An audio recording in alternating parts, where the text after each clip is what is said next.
record on. So, hi Rebecca, it's wonderful to speak to you and really nice to see you again. Thank you for having me. It's always a joy to be with you. Fabulous, fabulous, fabulous. So what I'd like to talk about today to start off with is purpose, and that's a very big thing. And then perhaps a little bit later, we can talk about a specific purpose that you have at the moment. But shall we leave that as an enticement for later on? I'd first like to ask you, how do you see having purpose? I know that's a very broad question, but... Well, you always ask exquisite questions. I have to start with that. So thank you. And thank you for having me. And most importantly, thank you for your purpose, because it's done so much for me, but it'll have done an awful lot for many more people. And the people who perhaps don't even know it, the ripples of your goodness. So that's the most important purpose of our interview today. I want to let your light shine a bit. So thank you for that. Thank you. But in answer to your big, glorious question, I have some thoughts on it born from great struggle. And I think the biggest lessons in life come from enduring long-term adversity. I'm not talking about a bad week or a bad couple of months or a bit of disappointing behavior in the world. When something happens to you that is completely beyond your control, it is ruinous to your state of being and health and functioning, and also goes on a long time and is difficult on an hourly basis. There are grand lessons in purpose within that experience. And I think my experience, we have had an absolute ton of illness hit our family. That is almost difficult to talk about. There is so much of it. Yeah. But I am determined that there be loving purpose from it, and that I will not be embittered because of it, and that there will be goodness from it, and that there will be lessons, and I hope blessings. Yeah. And in all of that, the issue of purpose, I think in our culture, is often confused with productivity. And you are a master at this, is that purpose comes from being. And that just being you is a great gift to the world, no matter how much you can function, physically, mentally, spiritually, emotionally. And your very presence here is about your purpose, not your productivity. Absolutely. Oh, it's so lovely to hear those words. I totally agree. That's what I want everybody in this group to be able to understand, and that's why I've sort of set up this group, really, so that we can all feel that we have purpose just in being ourselves. So thank you for sharing that message too. But so in what I picked up from what you just said before that was that beautiful thing about choosing to turn adversity into something meaningful, and meaningful in a loving way, in a positive way. And it is about a choice, isn't it? It's not easy to do that. We do it, but it's a choice. A choice not to let life drag us down all the way. So how have you got any little tips on the ways you make those choices? Yes, again, another exquisite question, dear guru. You've got me on my toes. Well, I think the first thing is that I'm grateful to be well enough to be up here and talk to you today. I can sit up, I'm dressed, I've been showered, I've taken myself to the bathroom, I've had food that I can eat and tolerate. Wowza. So there are a myriad of tiny treasures that have got us together today, and that I found you, a lot of years ago. And so there are 2 or 3 ways, and I manage my coaching and counselling clients in this way and help them. And a lot of them have not had severe ME. They often have other invisible conditions, but they can still function in the world. So when you've had severe ME for a very long time, and getting out of bed is a monumental feat, it gives you a perspective on the world that is I now view it as a magnificent perspective, because what it allows you to do is to realize the great wealth of your values, your being. And for me, the things that matter most in life are health and unity. And the ability to find some worth when you cannot physically function is a great struggle. And it's really lovely that we can be shiny and cheerful today. But if you're on the bathroom floor, I mean, I've spent many nights on a bathroom floor being sick multiple times because I wasn't well enough to get back to the bed. I had 20 years of fairly severe ME, 12 to 40 weeks a year in bed, housebound or hospital. My dad was chronically sick as well. There's a lot of illness in the house. And just as I started to improve, my mum got early onset dementia in her 50s, which was horrific. So that level of physical and mental trauma in one loving, lovely unit, because we were gorgeous, we really were, and we still are, because she's in heaven now, but I feel her with me, is you have to find a way to cope through those horrific hours. And that's done on a very short-term basis. And that you have to realize you manage your thinking as well as the circumstances. And how do you manage your thinking when you're riddled with pain and you can't do anything and there's nobody to help? You know, for goodness sake, if a well-meaning person says to me, just manage your energy, Becca, pace yourself, think good thoughts, I would kick them out of the room. You know what I mean? How dare you when I'm enduring all of this, however kindly and joyously that was meant. So it's the managing the very short term. So I would think I just have to get through the next half an hour. Yeah. Then I have to get to lunchtime. And what can I do in my thinking and my behavior that will try and make that as manageable and bearable as possible? And when I was really tortured with pain for periods of time and missing out on all of the world, is I used to think 1,000 people would swap with me now. And that's a hard sentence to think when you're on the bathroom floor and you're 20. And all your pals are, you know, having a joyous life. But I knew there would be people who were on news bulletins, who were in war zones, who had no food, who mothers who'd lost their children. I could go through the list. And that would immediately put me in a position where I was thinking not in a self-piteous way. I was accepting of the difficulty in the current moment, but that my perspective was this might not last forever. In a week, it might be calmer. In 10 weeks, it might be much better. You know, I might be at the seaside next week. I used to think, where could I be? The seaside was my place. Could I sit in the front of the car with all the old grannies who come out with their flasks? And I'm 22. Yeah, just to see this thing. I'd just like to kind of put us back on track a little bit, actually, because what I heard you talking about was a wonderful way of getting through the hard times. And that it's really about bringing it into a shorter period of time and making it a small block of time at a time. But what I want to talk about is purpose, not coping, but purpose. So I'm just wondering, perhaps there's something in that story that leads you to purpose. Was that a way that you found your purpose, or where does purpose come from for you?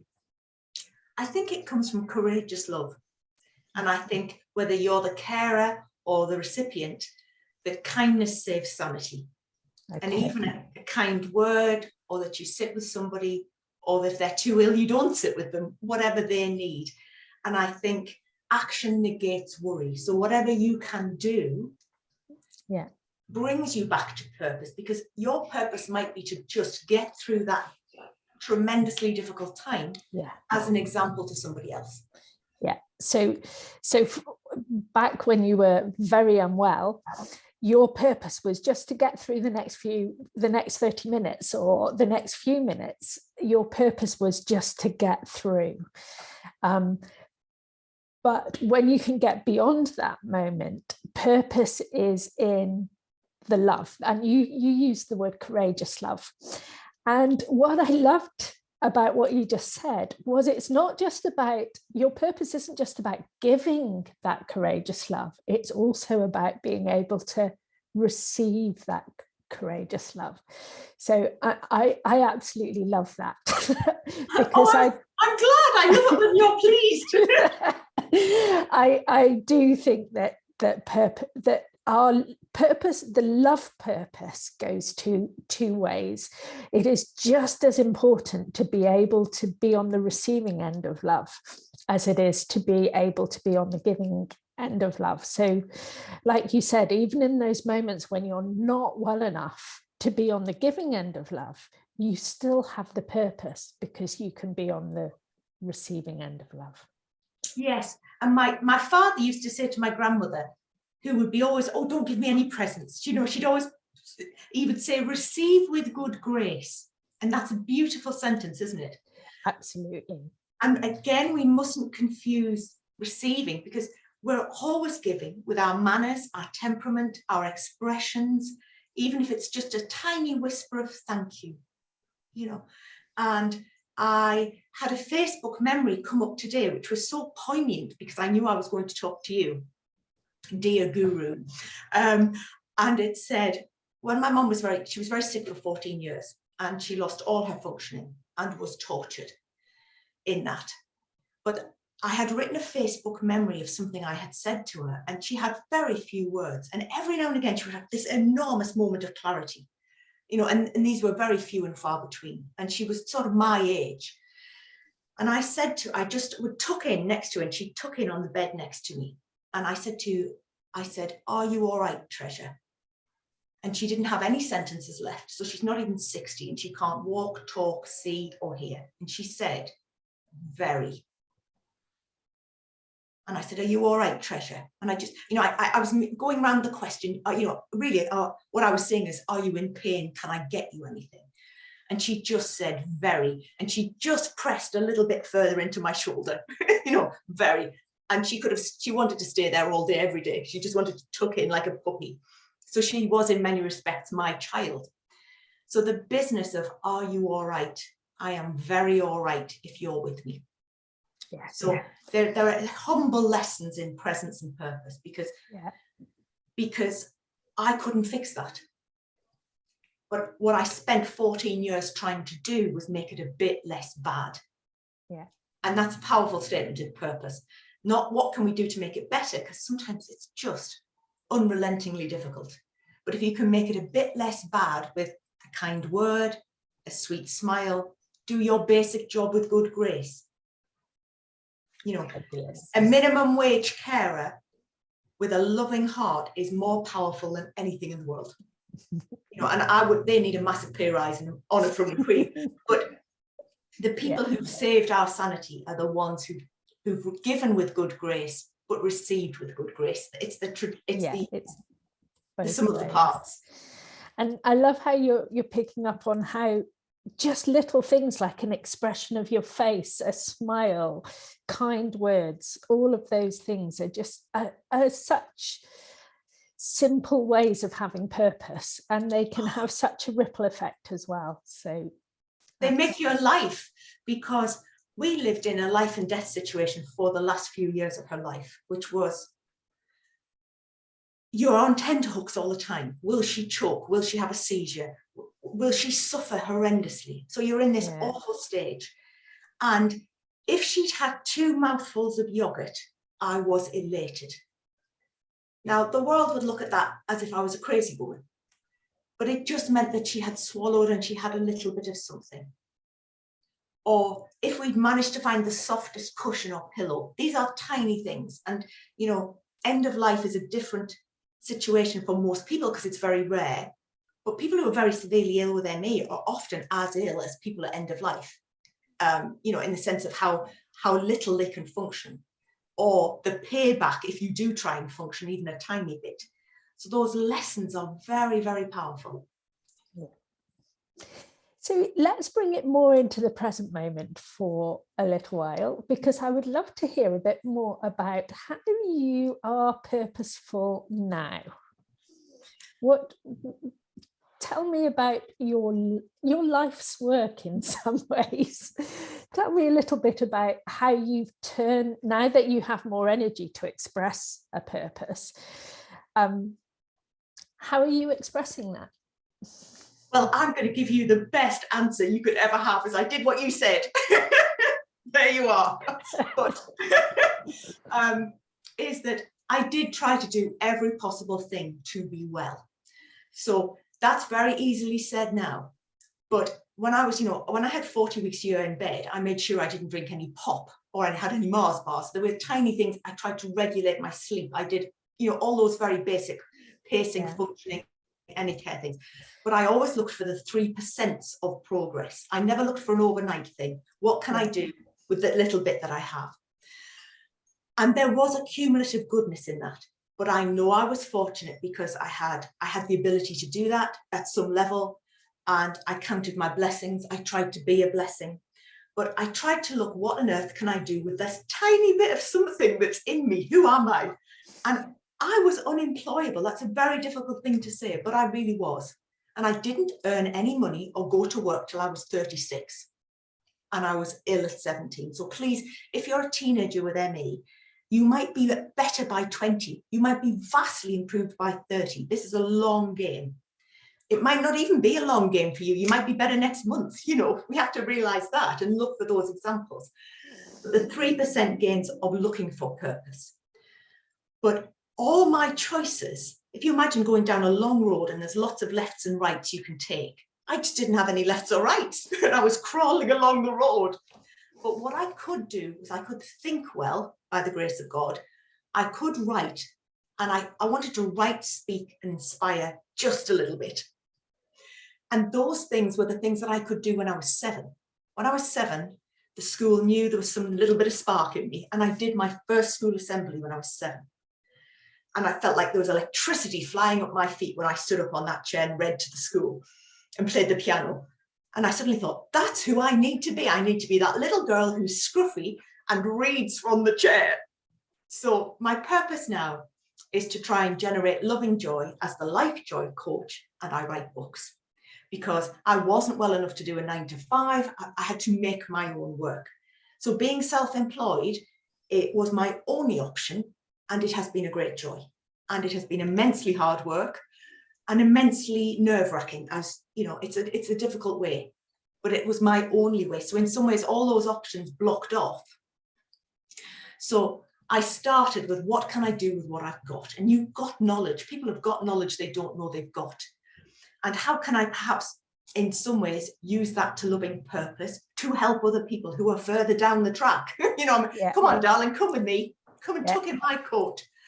So, I'll let you talk a bit more about that in a minute, but I just wanted to say that's a really important thing to think about, is that wherever you are right now, there's probably somebody who hasn't quite got there yet, who could is in need of maybe hearing your words or having your understanding or whatever. Is like, we don't have to be at the end of the road to be able to help people.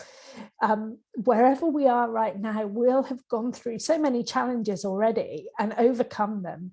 And we already carry something that we can share with other people. And that's what you're just saying is yes, I know I can help the people who haven't got to where I've got yet, which is wonderful. And you also recognized your specific sparkle, which was words and communication and being able to share.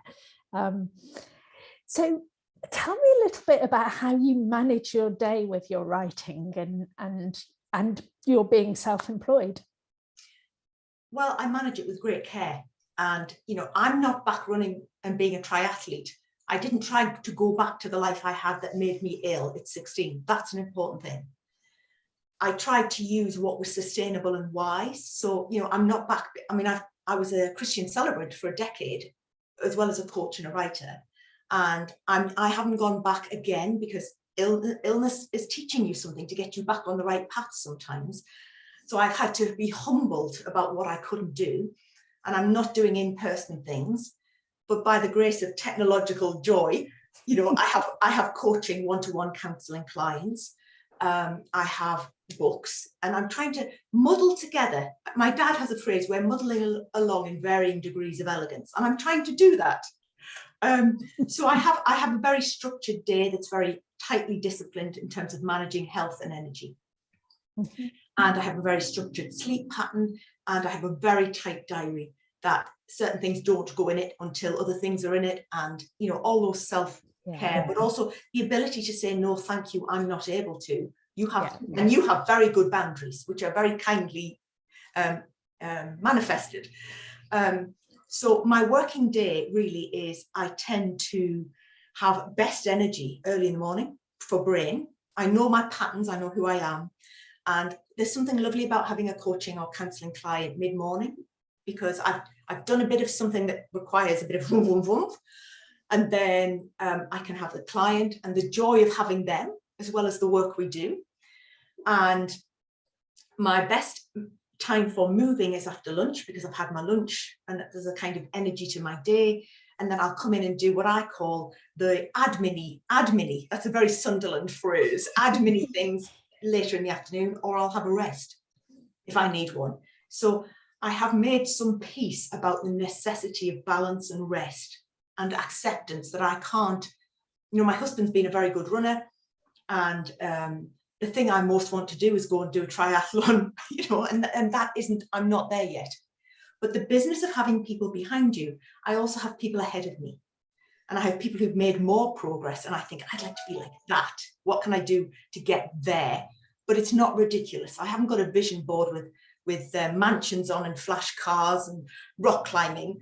You know, I have very mundane goals, which are tiny, but I work towards them. And in some ways, I'm teaching a lot of my clients who have more stamina than us to use their, it's amazing the irony of me teaching people how to manage their energy. I mean, we chuckle the whole time, because I often say the pot is calling the kettle very, very badly here, because, you know, but I can nearly always help people manage that which they have as well as they can. And that comes one-to-one, but the books are the treasure, I think. Okay, well, we'll come to the books in just a second, but I just want to pick out a few things that you just said. And one of the things that I really recognize is how you talked about a really structured day, and actually your structure is very similar to mine. There's a few things that are swapped around, but and the importance of putting some things in your diary before you let everything else happen, and the self-care and all of that. I just wanted to pick out, because a lot of people say, oh, we don't like structure, or it's hard to be that disciplined. But when you're that disciplined, what do you get out of it? Joy and comfort and health. And hey, I understand, but we don't have the luxury of not being disciplined, because if you're not disciplined, darling, you're going to be more ill. And I had a discussion with somebody who, I mean, I've had several very intense debates with people who were somewhat dismissive of me trying to get well. You know, and they were, you won't get well, nobody gets well, you know, you're just spending money with people like water and who are promising false things. And I knew I wasn't doing that, and I knew I wasn't being ridiculous, but I also knew I had to try where I could. And we have so few choices and so much taken away. As if you have, and I'm not saying you can get to a hugely disciplined place overnight, but if you just do your 3% efforts, they are cumulative. And if I didn't, you see, the other thing was I was the backup. So I wasn't the sickest person in our house. I was sick compared to lots of other people who were healthy and running big lives, but I was the backup. So if I didn't have a very, very tight use of energy, the state my mum would get into was, and would then create chaos and make me very ill. So there's an issue of responsibility. And because we're not going to get a prescription tomorrow that's going to magically put everything right, and this is multifaceted, and you know, you've got cortisol, you've got gut health, you've got energy management, you've got all these facets of trying to get well. Well, goodness me, a bit of discipline. I'm not asking you to live off carrots for the rest of your life. A bit of discipline is your best friend. Your parents should be giving you loving discipline as a little one. You then take it on as self-discipline, and it makes you a powerhouse. And I don't want to be a boring person who says you must do this. But my darlings, if you don't, where will you be? Where will it get you? This is the tiny bit of control you have when you have no control. Yeah. So I'll never booze. I'll never booze. I have very little sugar. I don't, and people are cross with me when I don't conform. But I will not do that because I've lost too much already. Yeah.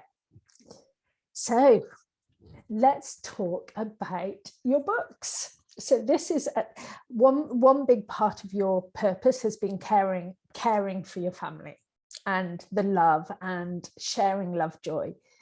But another big part of the way you have shared your love is in the books that you've written. So tell me a little bit about those. Well, thank you for saying that, because if you were to ask me, that people would think I've done 3 books now. I've got 2 more coming. I can produce material because I'm disciplined, but writing books is the easiest thing for me physically compared to anything else. But also I have to earn, and you don't earn huge amounts of money from books compared to coaching. You have to be realistic, and I want to pay some bills. So the reality is that the thing of which I'm most proud of is the care for my parents.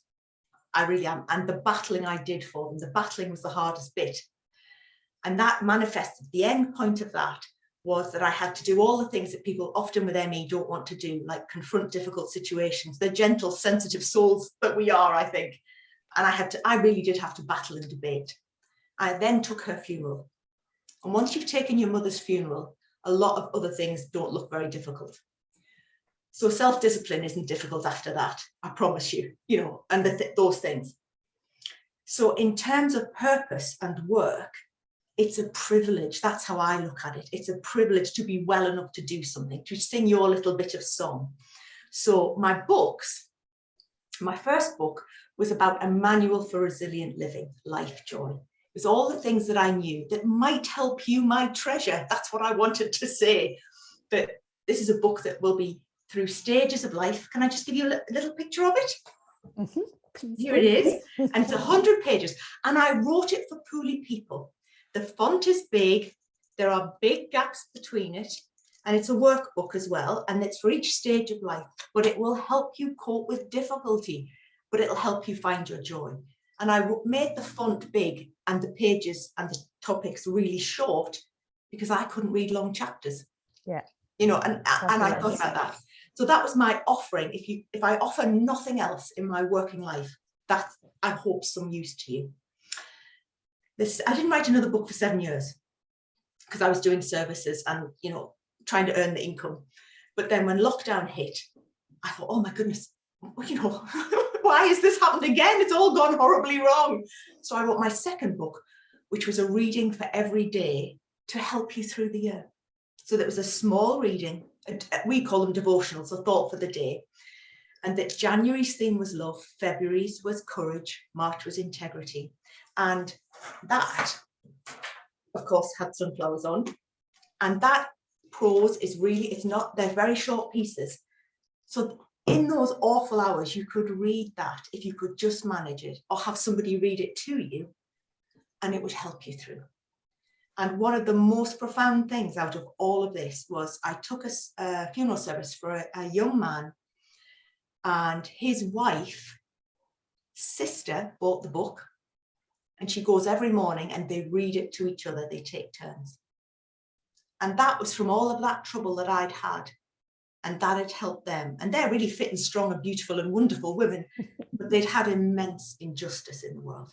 So that was the whole point of everything, that I was useful somewhere, just a bit. Yeah. And my third book was the greatest difficulty for me to reconcile, because I've had a tiny life. And we would say in the northeast of England, I've been nowhere and I've done nought. My husband's been all over the world and I haven't been, I went on school trips. That's what illness did. I've never been on a plane. I've never been drunk. I've never had a kebab. I've had a very quiet life. But thank God I live near the sea. But my grandmother had had an enormous life. And when I was in that bedroom for 40 weeks a year, it was very difficult to reconcile. She'd had this grand adventure to China in the 1930s and run a mission hospital, taught the local people to be nurses, learnt Chinese in a year, had just had a phenomenal life. And I was in that bedroom doing nothing. How could Granny and me, and how could all of that? And now I look at that and reconcile that, is that the purpose of all of that silence and difficulty for me was to let her shine. And this is the biggest book, and this is Ivy's life, which was immense. But the bit that's the really important piece for everybody with ME that is listening is that Ivy had a big, big life, and everybody's like, oh, Ivy, isn't she an inspiration? The person who's the biggest inspiration is not Ivy. It's her son, my dad, who has had more illness than you could possibly imagine and borne it with such heroic courage. He hasn't been to China. He last went on holiday to France in 1989. But yet his courage, his wisdom, his generosity, and the amount he has suffered, and he says, I'm not to use the word suffer, but struggle. Now that's magnanimity, isn't it? So it's Nigel who's the superstar. He hasn't been to China. Now he'll go mad if I say that, so we'll make sure he doesn't see this. But his loving purpose has been so profound, and the people he's helped has been so profound, that that's the point about purpose. It's not about adventure or outside stuff. It's about your inner light and your courage, I think. That is an absolute beautiful place to start bringing this to a close, I think, if that's all right. There's just one more thing I'd like to invite you to talk about, is because what a very present purpose you're having at the moment is you'd like to share with other people how to write a book. Yes. Can you tell me a little bit about that? Yes. Well, I have had 10 years at this and a doctoral thesis, and you learn a lot of secrets and you suffer a lot trying to write books. And I wish somebody had said to me, and especially energy saving, I wish somebody had said to me at the time, this is what you need to do, darling. It'll be easy. And that's the point. So on Sunday morning, I'm running just an hour and a half, a 2-hour training, which you can dip in and out of. I'll do all the really important stuff early on, save your energy. There's a book in us all, how to write yours. And you write exquisitely. Your prose are magnificent. Whenever you send anything out, I just drink your prose in because they're so lovely and they flow so beautifully. And it looks really easy. But you see, there are tools to get you there. And I mean, essentially, you have an innate talent with that. But you don't have to be at your standard to start. That's really what I want to say. And you don't need A-level English or a degree in English or any of those things. What you need is important ideas, a story to share, some expertise to sprinkle on the world, but you need to know how to get there. And I think when you know about structure, content, how to write good prose, how to get published, how to market, how to sell your book, it will save you a ton of energy. So really that's that workshop on Sunday morning. It's late in the morning, so we're not starting at 8. I'm not going to stress you to death. We're starting at 10:30, and that level of tuition, I hope, is very rare. It's gracious, and the people who are already booked are lovely people. You will make such sweet friends. Come along and have some joy. Fabulous. And they can private message you. You're a member of the group, so you can find Rebecca in the list of members if you go to members on the Facebook page, and then just private message her if you'd like to join that workshop. And I just thought I'd tell you a little funny story about writing and how you don't have to be brilliant at English to be a writer. When I passed my English language O-level, my teacher came up to me and said, "That was a nice surprise, wasn't it, Julie?" Cheeky. And now you essentially write for a living. So there we go. Now, unfortunately, my computer isn't plugged in and it's about to go. So I think we might have to leave it there, Rebecca. But it has been an absolute pleasure to talk to you today. And I will post this to the group as soon as I get it uploaded and ready to share. Thank you for having me. Thank you. It's been a delight. Thank you for all your inspiration. Bless you and keep shining. Thank you for having me. You too. You too. Take care. God Bye bless. bye.